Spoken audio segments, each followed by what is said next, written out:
and it hits me, oh my gosh, this is that triangle. You know, there's explanation for everything that occurred in the Rendlesham Forest incident that doesn't involve aliens at all. It was completely silent. It comes right over our heads. He saw a classic flying saucer, really, standing in the clearing. He turned over to my father and held his hand, and he looked in his eyes and he said, "We're not alone." Welcome to Podcast UFO for our live show. We're live every Wednesday at 8 p.m. Eastern Standard Time on the Dark Matter Radio Network. Please remember to visit the website podcastufo.com for past episodes, blogs, and forums. During the show, feel free to participate live in our chat room. And don't forget to like us on our very active Facebook page. Hello and welcome to the show. And this is Martin Willis, your host. And I'm coming from Novorossiysk, Russia, which is right on the Black Sea. Beautiful town, hopping little town, lots of people here. Our guest for this evening is Piotr Cielebias. I'm going to ask him how to pronounce that better than that.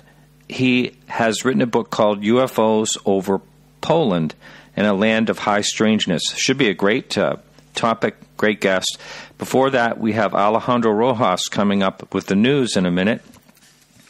And I want to thank you listeners that support the show. You can for just $2 per month. You can listen to full shows plus the entire archives. If you can't support the show, you'd still like to listen for free, you can come to podcastufo.com every Wednesday evening at 8 to 10 p.m. Eastern Daylight Savings Time. And that's the same if you're overseas. That's the same if you Google it.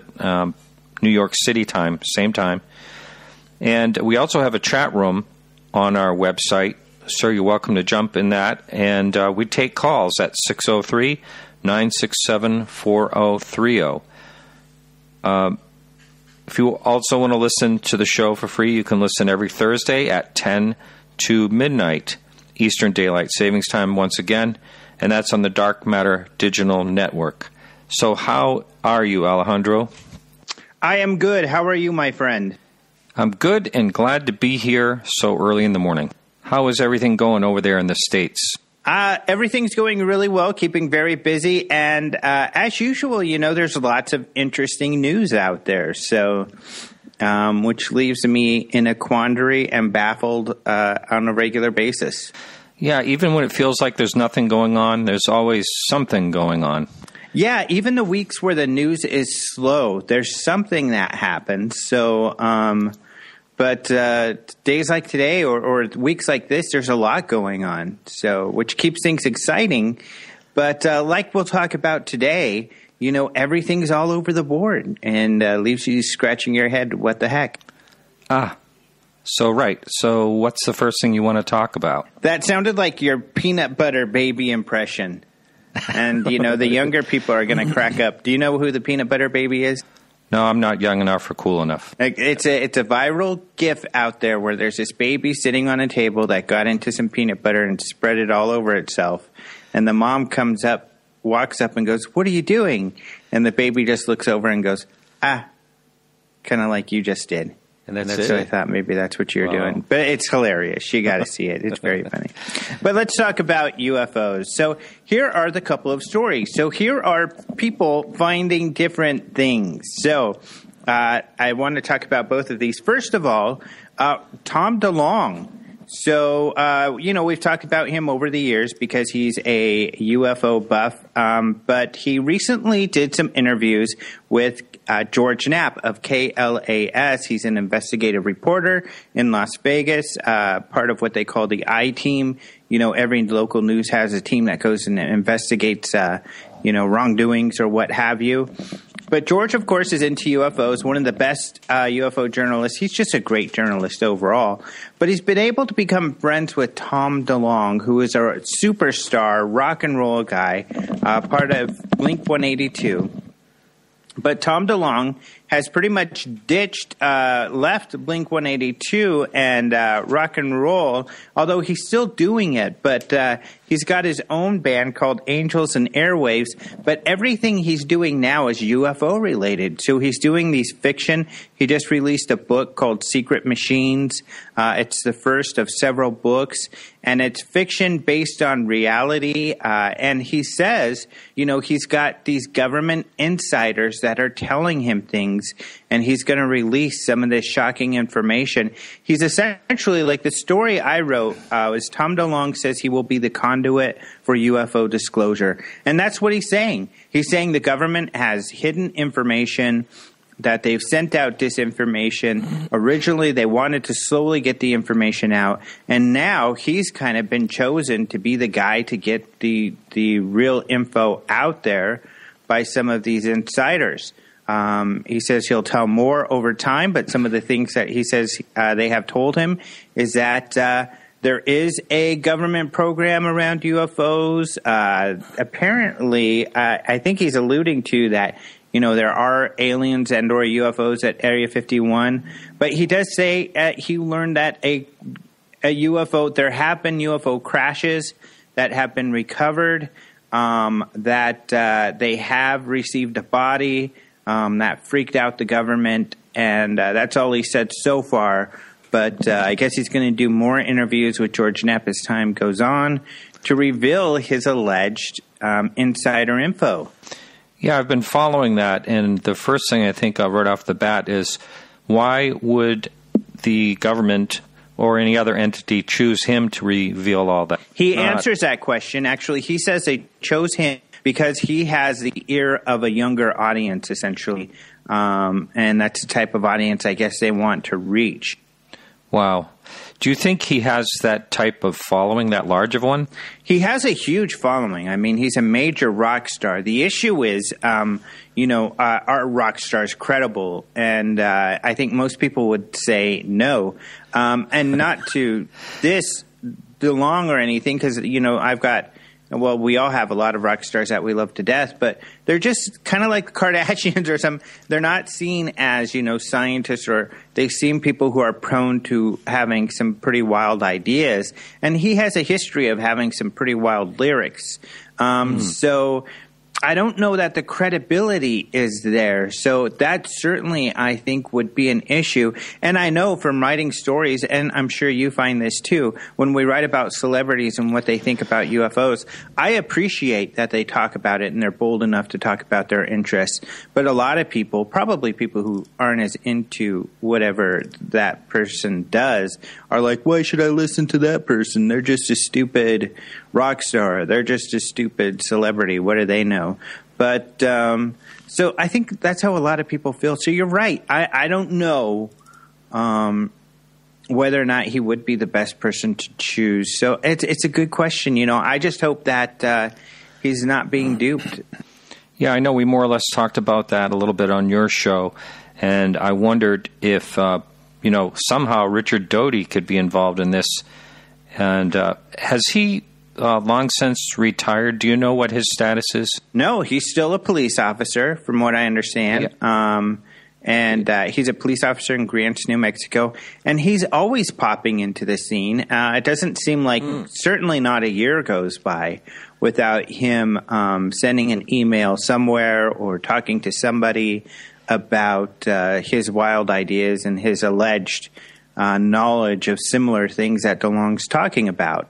I know, in fact, I've heard that he even converses with George Knapp on occasion. So, yeah, you never know. Hopefully it's not someone like that has fooled him into believing some wild stories. So there's a Richard Doty on Facebook. I think it's Richard Doty Jr. Maybe, I don't know. I don't believe that the real Richard Doty is on Facebook. I see. Yeah. I could be wrong. He could have changed, but doesn't appear. So yeah. I know you've written about him. Have you ever thought about interviewing him directly? Oh yeah, I didn't. You have not. But Jason and Maureen did. I see. With Open Minds about 5 years ago. So we do have that online, and in fact, I used some of the pictures from our interview with him. But he's even, he came to our conference in 2015. Wow. He didn't stay for very long. He only came in during Bob Lazar's talk, and then he snuck out with George Knapp and Jeremy Corbell and Bob Lazar. They all hung out together, Reuben Langdon. And because I don't know if they know him, but he certainly seems to be into Bob Lazar's story. So, yeah. Now, there's another story about a real government insider. And this comes from a very credible source. This is Leslie Kean. Actually, it comes directly from this government insider. So Leslie Kean interviewed by a man by the name of Chris Mellon. Right. Chris Mellon has worked, he's retired now, but he worked his entire career with the Department of Defense and in intelligence. And his job was to do such things as audit black projects, these compartmentalized projects, these really secret projects. So this interview is fascinating because this guy has had a lifelong interest in UFOs. He became interested when he was just a kid, and his school's principal caught on film a video, or not a video, but a movie film, because that's what they had back then, a UFO. And he said it was fascinating. He didn't believe it was hoax. He thought it was real. Ever since then, he's read everything and been really into the topic. Now, his interest in UFOs was not something he shared with his colleagues, only his friends and those colleagues who became close friends. But it's not something that he really talked about. Although one Navy personnel, a Navy man, I guess, heard about his interest and called him with this remarkable sighting that he had. But Mellon goes on to say, because Kane asked him, well, what about Clinton? Would she really be able to find anything if she looked for UFOs? And he said no. He said, I highly doubt it. First of all, compartmentalized programs, not even the Secretary of State has access to. Now, they can't lie, and they don't, they release their budgets to the government and everything. But as far as details about different programs, they just have to have a need to know. And the president wouldn't have a need to know. So most likely, she would not be able to gain access to those programs. However, beyond that, he says he doesn't think there are such programs. That he visited Area 51. He literally audited black projects, and he found no inkling of any secret UFO projects going on. He says actually something very similar to John Alexander, who was another guy, he was in Army intelligence, of course, who looked for the UFO secrets in the government and military. John Alexander assumed there were some and found that there weren't. And he says something very similar to what Chris Mellon says, which is, it's just they are so freaked out by the topic that when a real case happens, they want nothing to do with it. They don't want to be ridiculed. They don't want to be made fun of. They just feel awkward and strange about it. So they want to kind of move it along and get it off their desk as soon as possible and just try to kind of bury their head in the sand over the whole incident and move on. He's found that to be the case, which he says is extremely frustrating. And he says it's very frustrating to him that, the topic isn't taken more seriously. And so he's joined this group, UFO Data, which is a group of scientists who are hoping to kind of create some UFO listening posts, these UFO stations where they can catch video and other telemetry of UFOs to try to understand them better. And he essentially says, you're wasting your time going to the government and telling them to spill the beans about their cover-up, because all it's going to do is upset people, and they're going to be less inclined to take you seriously.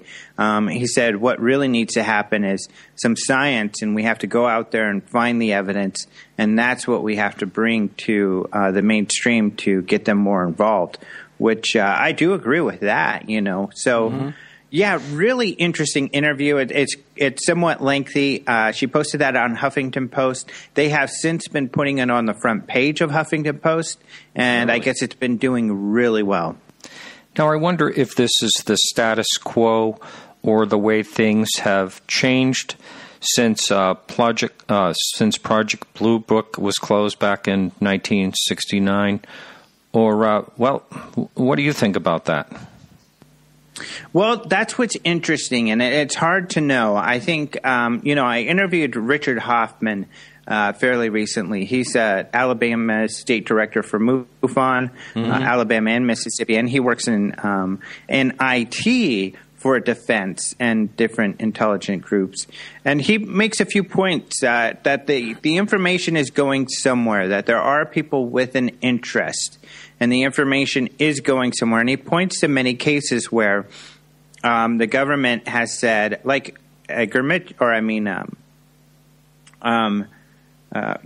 cases where they were told to send that information up, and they never see their UFO case again.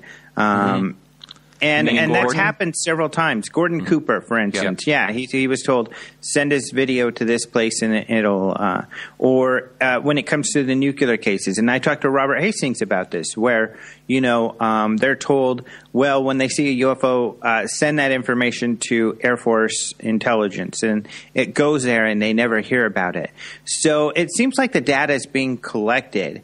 But what's being done beyond that? What can be done beyond that? Maybe there's not much they can do but file those cases away.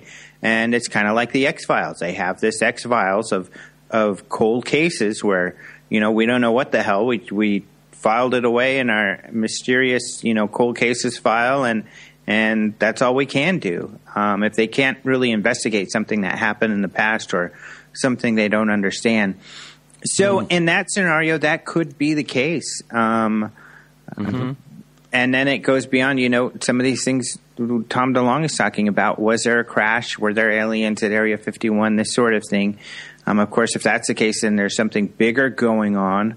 But besides, the testimony of one lone person, Bob Lazar, there is no evidence whatsoever that really happened. And beyond stories, that's all we have, even with Roswell. So it's so hard. Like I said, who do you believe? The Tom DeLonge version, the Chris Mellon version? What the heck is going on? All good stuff. Now, is that it for tonight? That is it for tonight. One last thing, because it is a fun story. Okay. This is a story that came from MUFON. It was a MUFON report and posted by Roger Marsh. But this is a testimony from a couple who, and the husband of this married couple has since passed away. But this is from Cornwall, right on the ocean there. Essentially, these people said they got some fish and chips. They drove to the cliffs of St.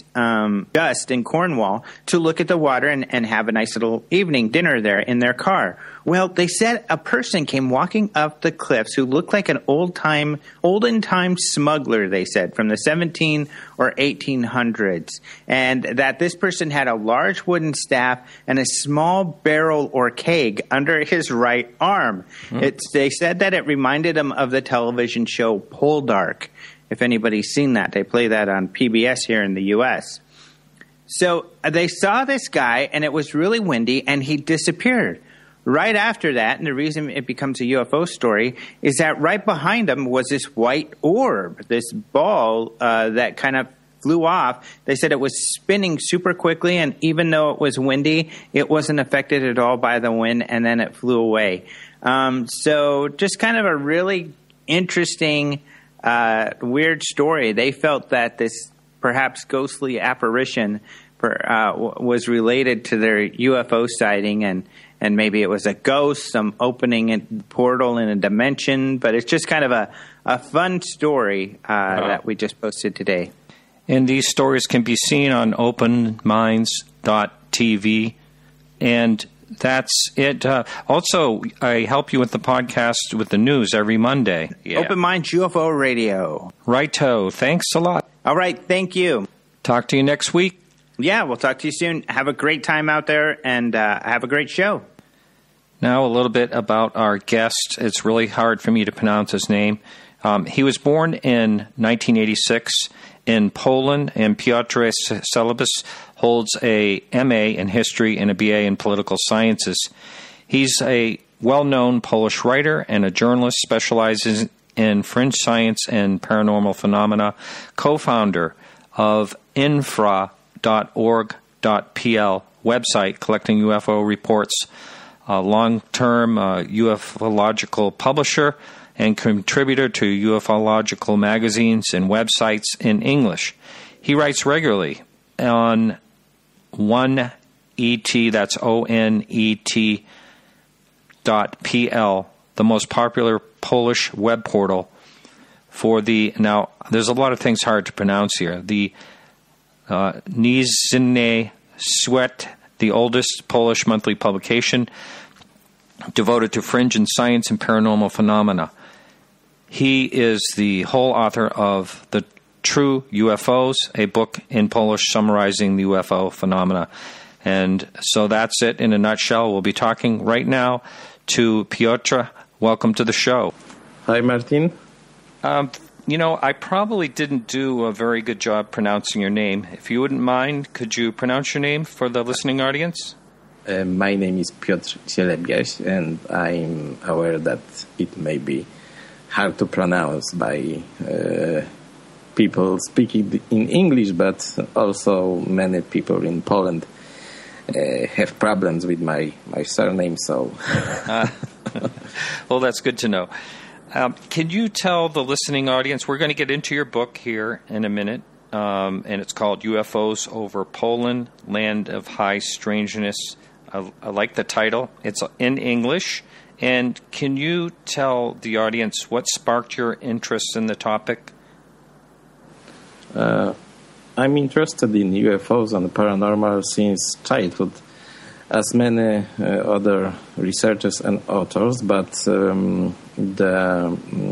main reason of my interest was my personal sighting of UFO when I was a child. It was a very interesting sighting, in fact, because I saw a typical flying saucer, but I wasn't abducted. I'm not a UFO buff. In fact, I tend to research the topic rather in scientific manner and from historical perspective, because I'm a historian by education, so I try to find some historical parallels in the phenomenon.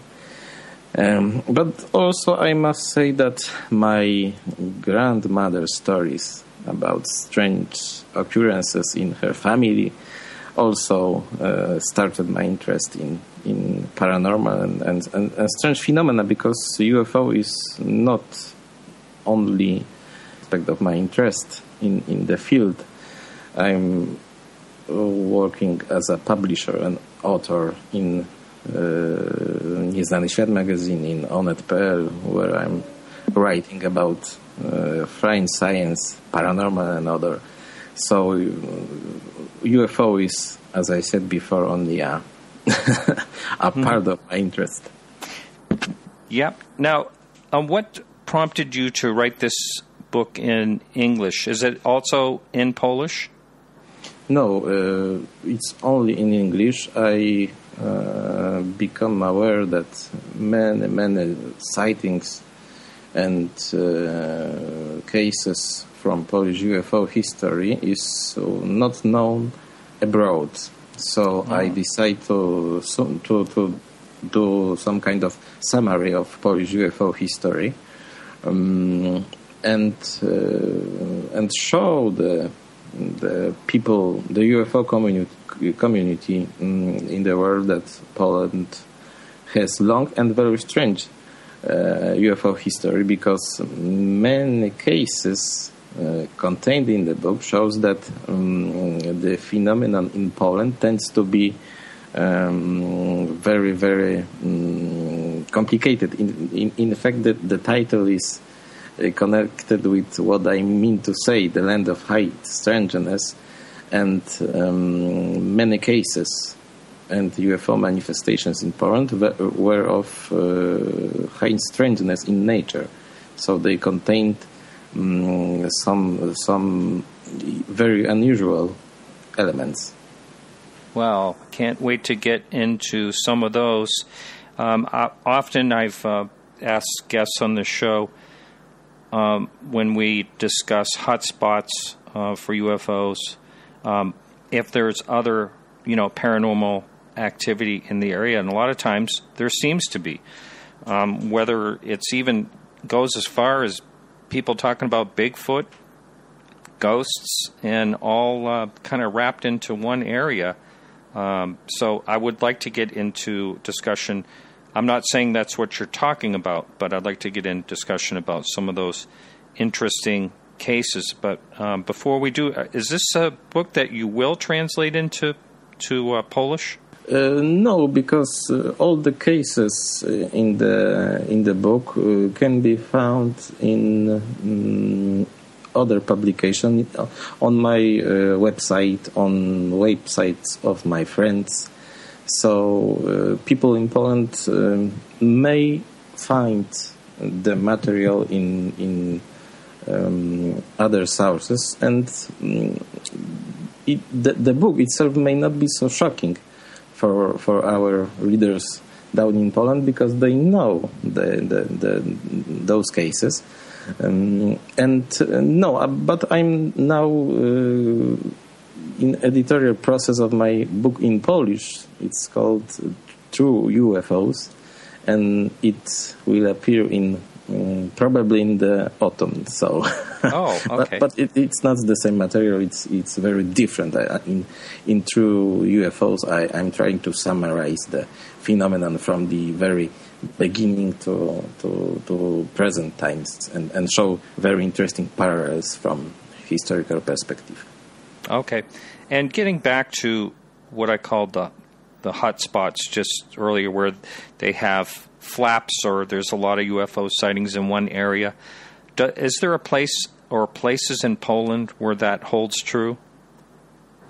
Yes, indeed. There are several places in Poland where UFO activity is quite regular and high. I mean, two places. First is Glinik. Glinik is a village in Rzeszów area. Is a southeastern tip of Poland. Maybe not the tip, but it's close to Slovak and Ukrainian border. And it's a very strange place, because it's a normal village at the first glance, but people there are holding stories from the past, from decades ago, about very strange phenomena. For example, they say that the village in 1960s and on was a place of very strange activities of flying humanoids, mini UFOs, and so on. But the activity in Glinik is not typically ufological.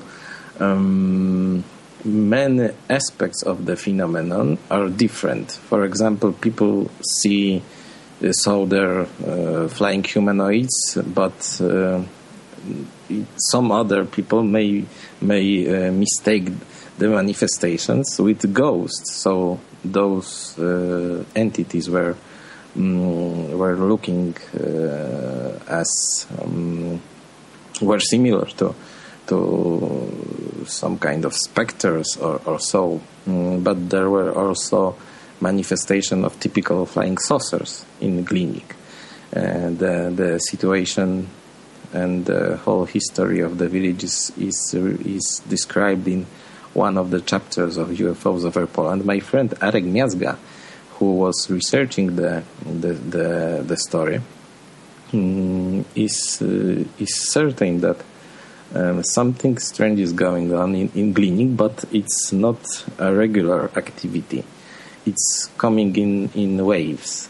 For example, now there is complete silence in Glinik. Nothing is going on, but probably in 2010 there was a very strange incident when two men from Glinik saw a tall, dark figure lurking in the field they were very scared.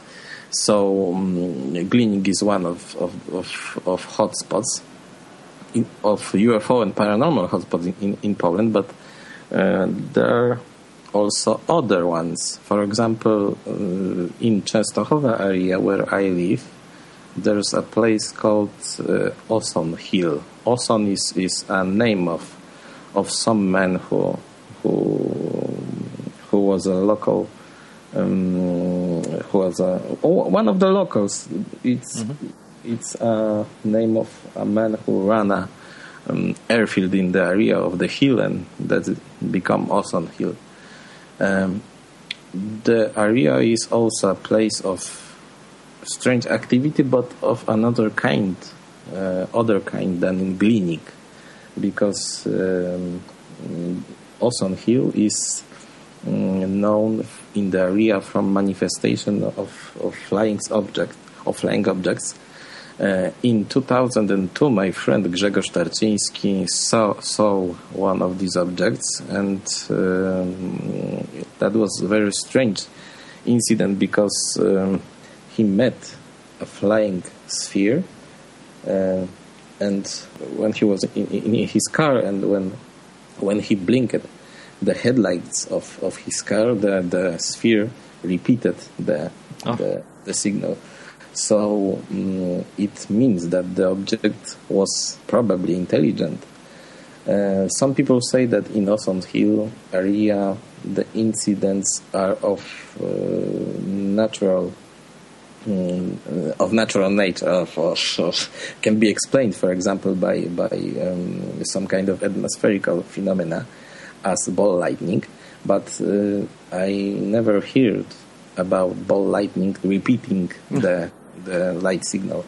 I received many reports from Oson Hill. They may be not so spectacular as in Glinik, but in 2014 there was a very interesting incident in the area, because the Oson Hill is near local foundry, Częstochowa foundry, very, very large plant. And in 2014 I got a report from a pair from Częstochowa. The main witness said that he saw, along with her girlfriend, a very interesting object that made their car to stop, that made their cell phones to break down. And it was just a small ball of light standing in the ground, but its electromagnetic, but its force, its influence was so high that their car, their cell phones, and other instruments were broken down. So it's also very interesting. About other hotspots, it's hard to say, because in other parts of Poland the UFO activity is not restricted to for example, villages or some other kinds of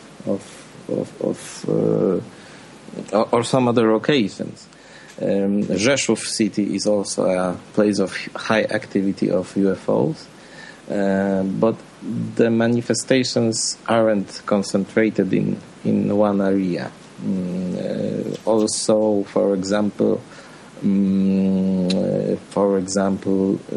Wrocław, big city in western Poland, is also a kind of UFO hotspot, but it's not so restricted. It's not restricted to one region or one point, but to the bigger area. So if we talk about this kind of phenomena, I also must mention about Bigfoots, because I like the topic, and many people may be surprised by the fact that in Poland, we also got very interesting reports about. I may not call it Bigfoot, but about people say about strange monsters. I received very many reports about strange creators. Do you call Bigfoot Yeti in Poland? No, it's not Yeti. In Poland, we have no tradition of Bigfoots and hairy hominids, but in some recent years, we got many reports from people reporting some strange creatures, and it's very interesting because there are no. They aren't present in Polish folklore, but now they are appearing for some reason, and that's very strange. People saying, for example, that they encountered them in woods, and it's hard to believe because I have never seen about Bigfoot in Poland, but now the cases become to emerge. So it's hard to say what is the reason of the activity. Are the Bigfoots living creatures, or maybe they are a product of some kind of some kind of paranormal force? Mm-hmm.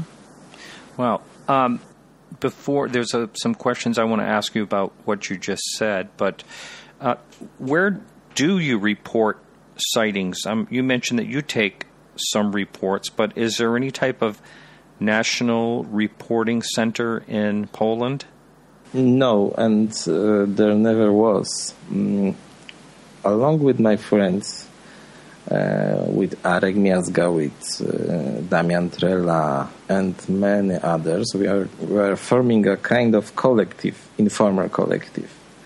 And we are sharing the information about sightings, but it must be said that in this year the UFO activity is very low, so we have not many reports. Oh, it changes all the time, I'm sure, and a lot of the time people would not have any idea where to report something to begin with. Now, what is the ridicule factor like in Poland? It's very complicated because since accession of Poland into NATO structures,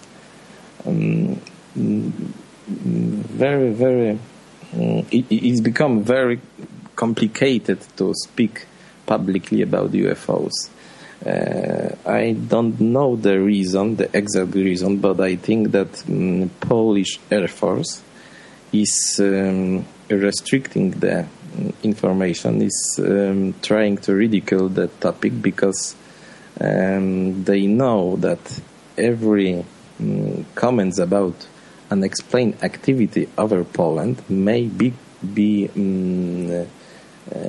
connected, for example, in the eyes of Americans, to Russian activity. So it may be a matter of fear that the Polish Air Force is not saying publicly about UFO cases, fearing of ridicule of the other countries. And for example, Polish television is not covering the topic only small part of media are interested in the UFO activity, but internet is the main source of information about that kind of phenomena. mainstream media seems not to be interested at all in the topic. Yeah, that is unfortunate.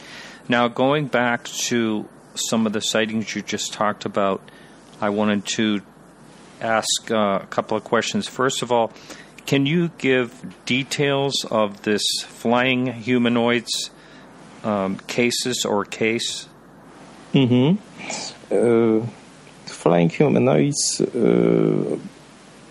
and at some point in the past, were very common, because from the beginning of this century, I received many cases about strange figures floating in the middle. But then I received also some older cases, so I maybe start with a very interesting story from Western Poland. In 1969, a group of young men, boys, teenagers were returning to Lasów village from the cinema, and on their way they meet with a strange figure. It was not very tall. It was of the average height, but the head of the entity was gray. It looked like a plasticine, maybe, with a kind of aureola of halo about the head, a blue body. And the main witness who reported me the story said that if he was a religious person, he would mistook the being with angel, because it looks so similar to angel. The boys looked at the being who was standing just by them, and rushed to it, thinking that it may be some kind of, I don't know, prankster or so. And the alleged angel become probably scared and began running. And while running from the boys, it was not touching the ground, because it was flying just over the ground. And they become very scared, because they saw that it is nothing natural. So that was the Lasów case, also covered in the book.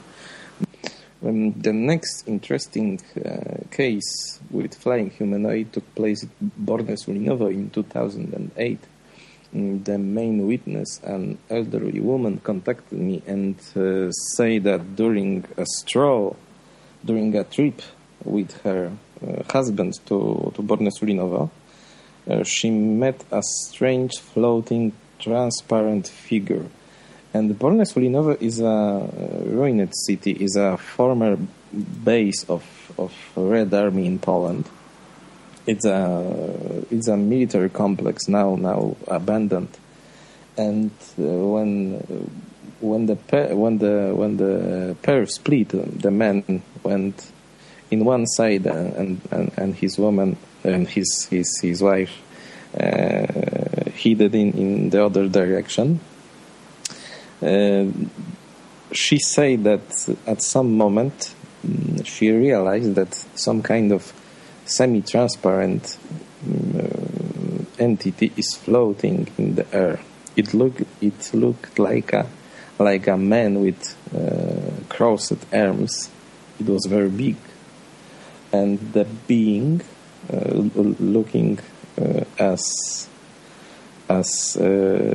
camouflaged predator from the movie with Schwarzenegger. Just passed above the woman. She was panicked. She wasn't able to move, and when the entity passed and disappeared in the woods, she ran to the car and screamed for for her husband. Another very interesting case with flying humanoids took place in a small village in the Rzeszów area, and it's called Manastyrz, and it took place in 2005 in autumn, when a family from the village saw that a very strange shape is coming from the sky to the woods, to the nearby woods. It looked like a landing of a flying humanoid in the woods. They become very scared, but they decide to run to the woods and check what it was. And when they reached the forest, they couldn't find the the being, but feared some strange presence in that place. So to sum up, I'm not able to say exactly what flying humanoid would be, but I think that they had something in common with the broader nature of the UFO phenomenon, the nature that is not completely understood by us, because we look at UFOs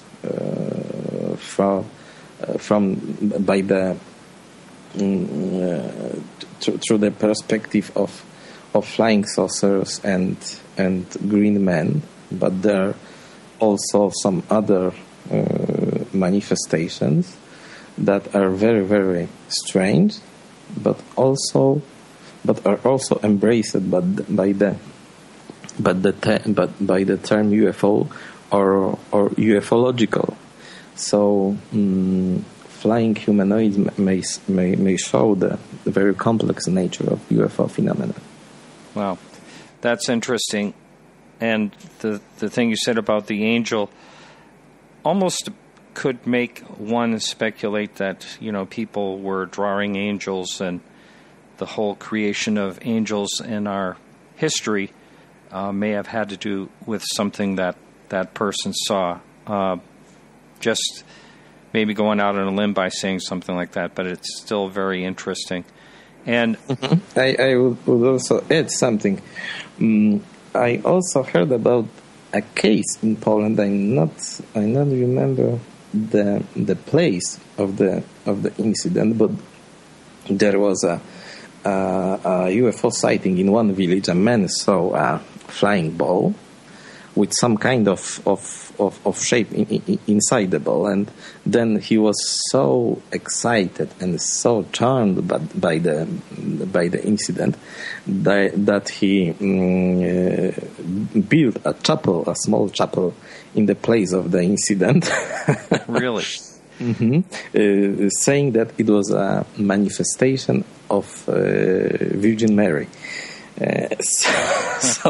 So angel is not only thing that people may mistook with UFO. Well, I had a past guest on that said that there was a few encounters where there were orbs where it appeared to be something inside the orb, which like a moving entity or something, which is pretty interesting.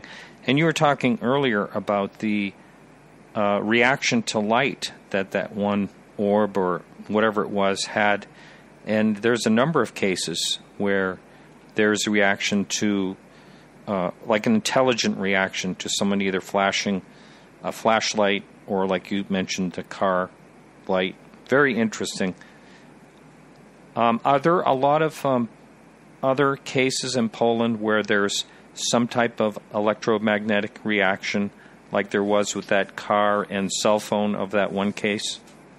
I know many cases with that kind of reaction of, for example, cars, cell phones on UFO activity.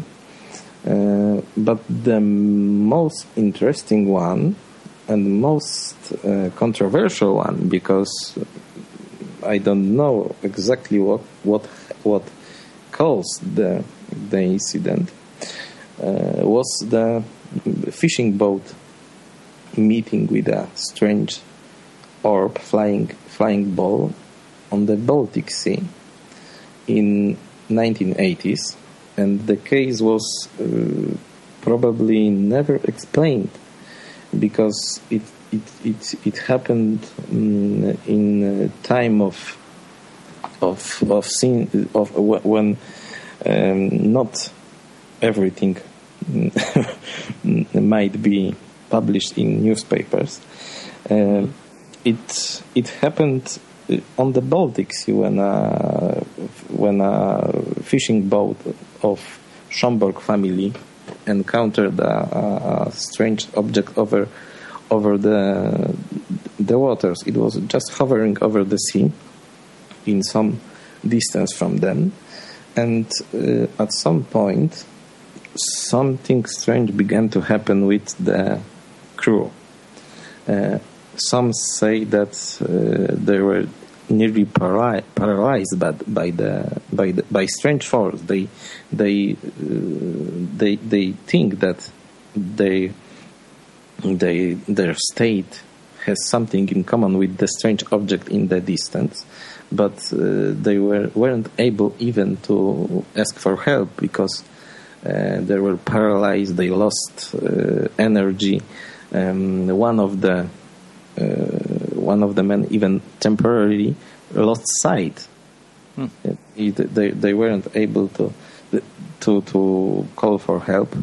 The captain of the boat,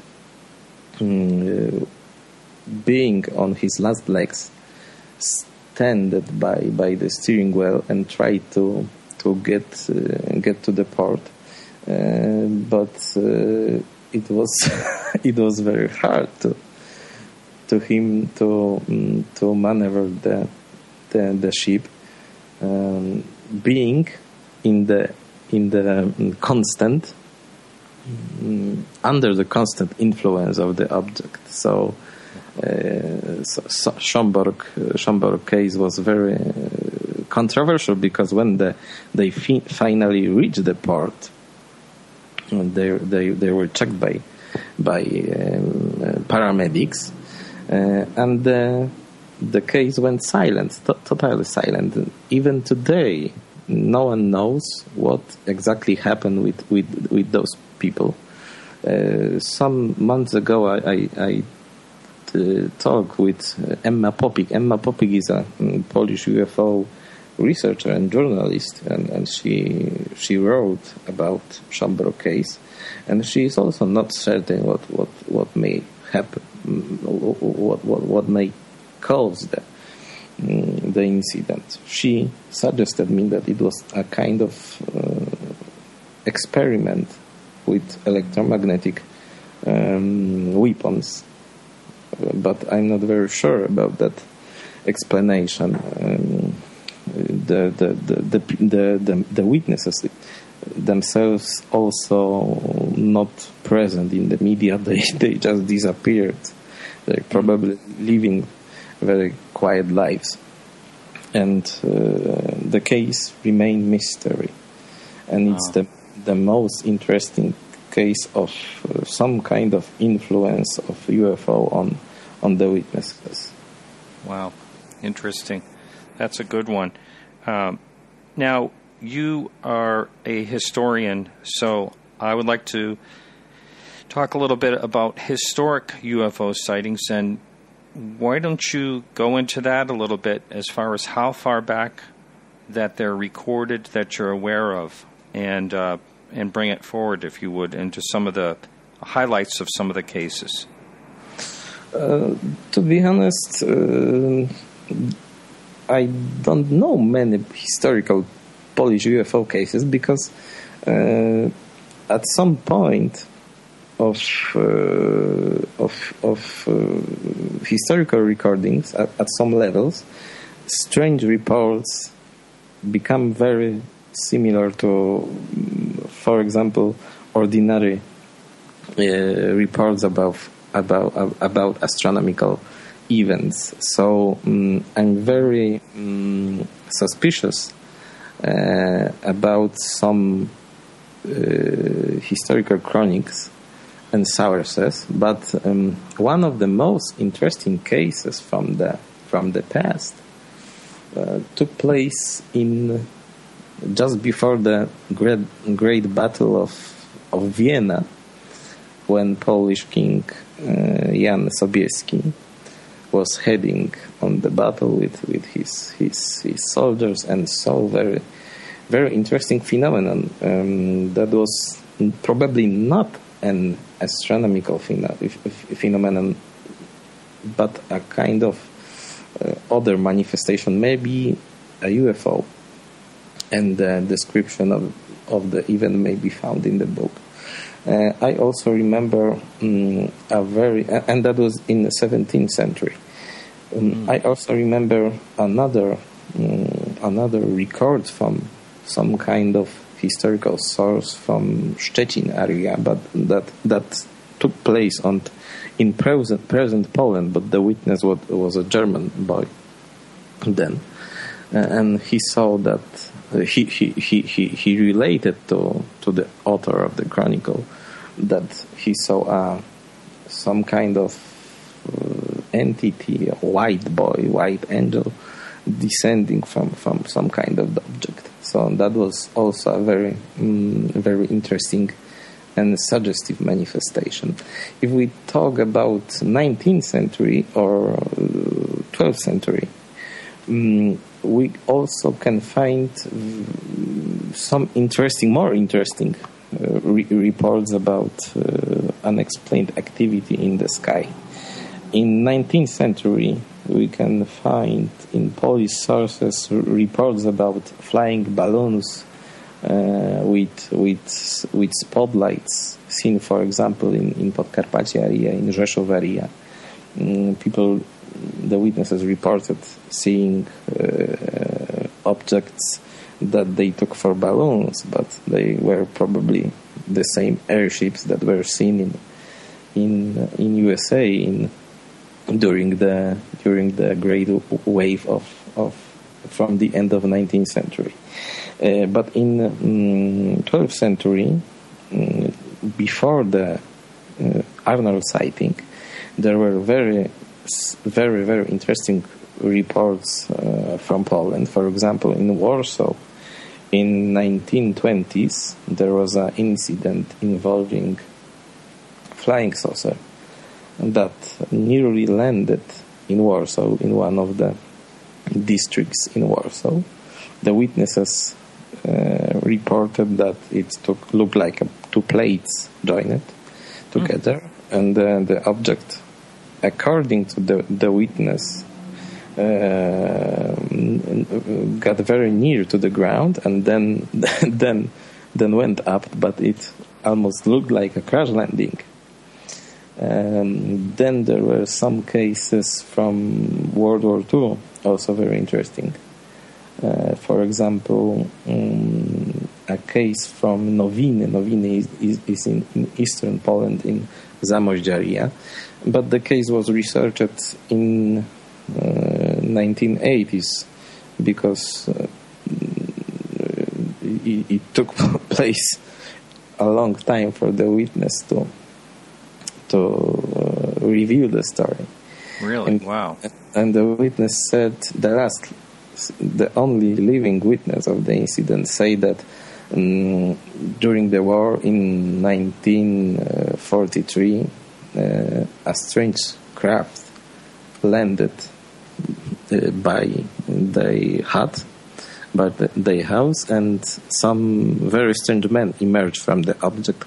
The witness said that they were short, they were in strange helmets, and tried to communicate with the witnesses. At some point, two witnesses from the house went off and approached the object. And while approaching, they were temporarily paralyzed, probably, and fall to the ground. Uh-huh. The beings from the object try to call them. They show. They pointed to the craft and try to prompt the witnesses to approach and enter the craft, enter aboard, but it didn't happen. Then also we have some interesting case in Warsaw, another time in Warsaw, during the Jewish uprising, just before the Jewish uprising in Warsaw, occupied by German forces, by Hitler army, and the case was witnessed by Kazimierz Brzozowski. Kazimierz Brzozowski was a Polish UFO researcher, and in 1943 he was a young boy living in Warsaw, and at one time when he was in the Jewish ghetto, he saw a strange object hovering in the air. It was as Brzozowski said, full of colors inside. It looked like it was a ball with a mix of many colors inside, and the object was hovering over houses, very low over the ground, and Germans and Latvian soldiers began to shot to the object, but the bullets have no effect on the UFO. So it looked for the Brzozowski as if the object was inspecting the Warsaw, the what is going on down in the occupied city. So it does. The last thing I would ever do if I had a gun on me and saw a UFO would be dare to shoot at it. I can't believe, I've heard of that before, but you would think if they have the intelligence to get here, they could just zap you somehow, put you out of existence. Brzozowski was observing the scene by binoculars, so he saw it very well, and he reported in his books that the scene was shocking, and the bullets have no effect on the object. But I know another very interesting case from Poland. I'm not sure where it happened. Probably in central Poland, but the man who reported the sighting also mentioned that he nearly shot at the object. He said that when he was in army and was guarding the military base, was one of the guards, he saw very, very strange object moving over the base, and he was so shocked that he took his gun and aimed in the object in the one of the lights seen of the object and tried to shoot. But at the same time, when he was trying to do it, he heard a strange communicate in his head saying, "Don't shoot or you will be paralyzed." So wow. It's also very, very interesting because the telepathic communication with the witnesses is something very uncommon, in fact, in UFO sightings in Poland. Well, going back to the flying saucer in what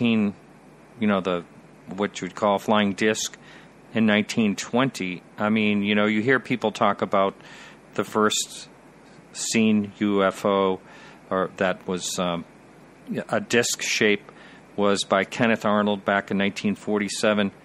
And so it's really interesting to hear any reports of similar objects at an earlier time. And you said this looked like two plates kind of together? Yes, it was. It was, as I remember, described as two plates joined together and looked like typical flying disc. It's interesting. 1920. Wow. Probably 1922. 1922. The report may be found in the book. So while we're kind of on that subject of of historical ones through World War II, how about pilot encounters? I noticed that was mentioned in your book. It's also very complex. Polish pilots meet with strange objects in the past, and it's known from the reports and from the research of older ufologists. But now very hard to find a pilot who dared to report his UFO sighting. I heard many stories. Probably the most intriguing ones came from General Chernów.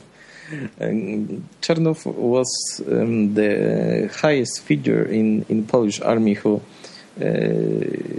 said directly about UFOs, and he mentioned at some point that in the 1950s one of the Polish pilots disappeared during UFO chase. He probably died in the same way as Thomas Mentel. But also other pilots reported strange activities, and one of the most interesting cases was researched by Damian Trela, a very, very reliable researcher from Wrocław area, and he described in his report a tale of two pilots who saw a flying disc that was so close to the crafts, to their jets, that it was shocking for them. The sighting can be found also in the book, but I also heard stories.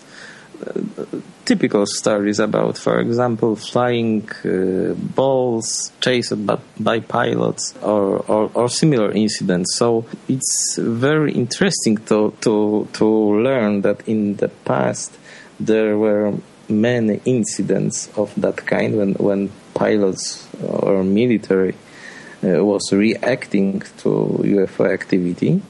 But now it's over. Now you cannot find any pilot reporting UFO, and that's probably connected with Polish accession to NATO, because something strange happened. Some kind of curtain fall on the topic, and from 2000, probably circa 2000, there are no fresh reports from military pilots. So it's very, very interesting. In fact, you can even find any information in Poland from civilian pilots. So the UFO topic in our country officially is non-existing.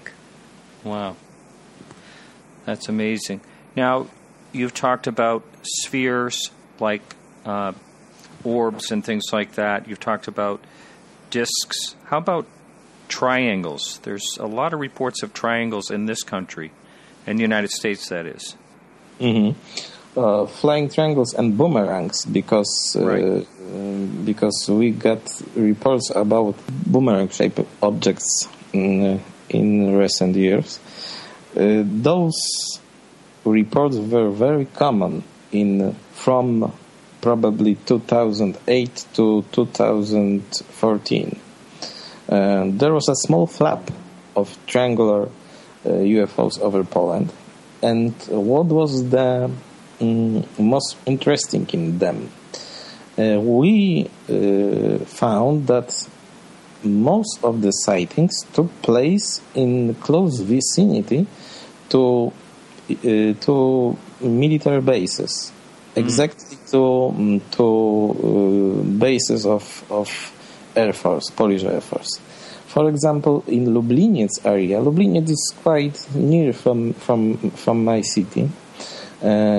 there's a base of special forces, and in 2013, probably, I received a report from a wife of one of the soldiers, and the woman said that during a night stroll with her dog, he saw a huge boomerang-shaped object hovering over the small city. It just passed over the blocks, over the city, very low, and it looked like to be covered in some kind of camouflage, but it was very strange because the camouflage made the object more visible.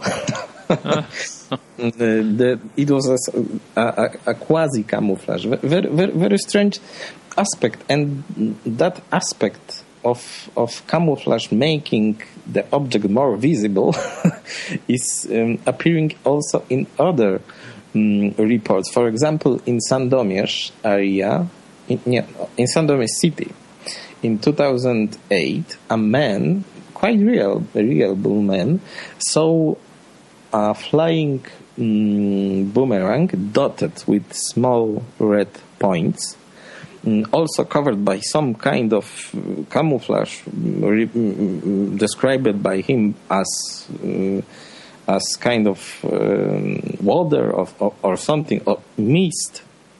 But the camouflage was making the object clearly visible. But if the object was without the camouflage, it would be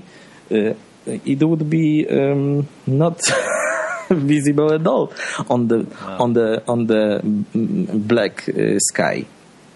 Wow. Well, we would call that a camouflage fail in the U.S. Mm-hmm. So your triangle sightings, you mentioned a lot of them, or boomerang sightings, are seen near military bases, and that really furthers the speculation that there's craft out there that we're not aware of, that Poland has as well as the United States.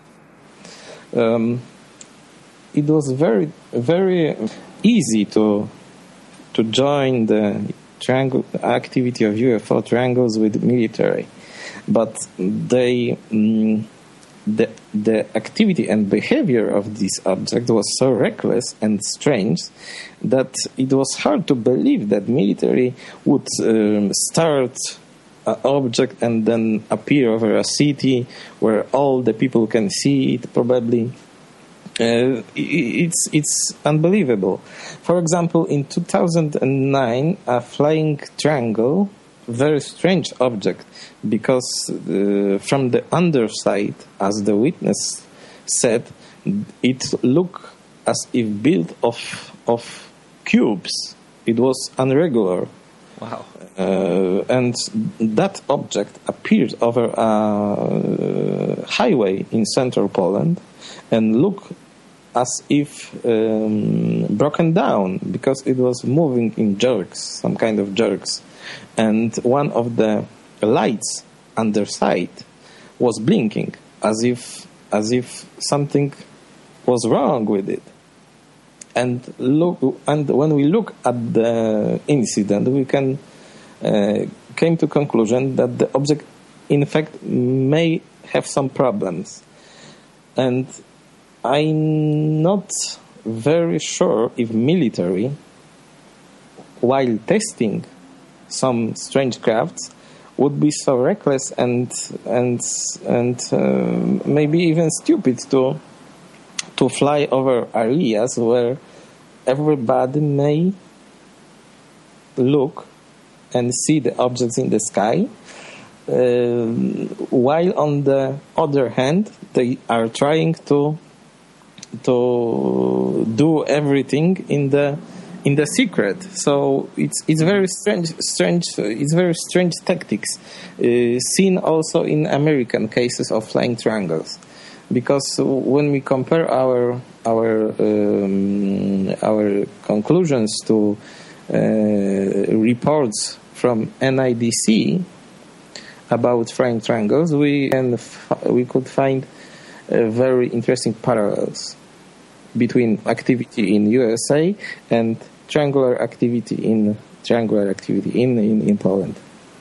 I mentioned that to a guest I had on the show a while back that was stating that he thought that all triangles were some military secret project that we were not aware of. And I said, why would they fly these things in a populated area if they were secret? And I think his reply was something along the lines where we're getting the public used to seeing these things, and that's why we're doing, that's why they're doing it.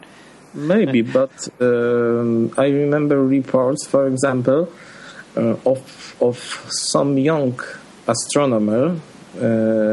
He reported that at some point, probably in 2014, he saw a strange object very high in the sky, because it was most of the triangles were seen on low altitudes, but at that time he saw the object very high in the sky, and it looked like as if it was entering the atmosphere or so. I remember also reports, but I'm not sure if it's reliable, because the witnesses didn't know to reveal his identity, and it was restricted only to email. But the man also living in vicinity of military base say that he saw a flying triangle, and that flying triangle on his eyes began to disappearing in the midair. So he came to conclusion that the object was partially paranormal, because he did something that it's not possible in real world. He just disappeared, began shrinking, and then disappeared. But also I remember reports about flying triangles from, for example, 1970s, and it's hard to believe that in that times Americans were flying over Poland and testing those objects. What is also interesting is that we noticed that the activity of triangles over Poland may have something in common with the situation in Ukraine, because just before the conflict started in the Ukraine, the activity of flying triangles rose in Poland. So we came to conclusion that it may have something in common. I remember some opinions about flying triangles, saying that they may be a kind of zeppelins of very light aircrafts of military use, and we came to conclusion that they may be crossing to Ukraine, but on the other hand, most of the incidents with flying triangles took place in western Poland, not on the eastern border where with Ukraine, but on the other side. But maybe the activity was in some manner connected with the conflict that burst in the Ukraine some years ago. Who knows? I spoke with someone recently that is not, this is kind of like outside of the UFO field. It was just a witness who told me, I briefly mentioned this on a past show, but the details are, this was back in 1976, she was riding with her aunt, like in the back seat, and all of a sudden her aunt stopped, and she said, look at this up ahead, and she said it was a perfectly shaped triangle just sitting there over the road, and she said her aunt got out of the car, and there was no sound at all, and then so it was hovering, and then it followed their car. And this is back in 1976, and if our government or another government had vehicles back in 1976 that could do that and could move with no sound, it seems to me that we would know something about it by now. I also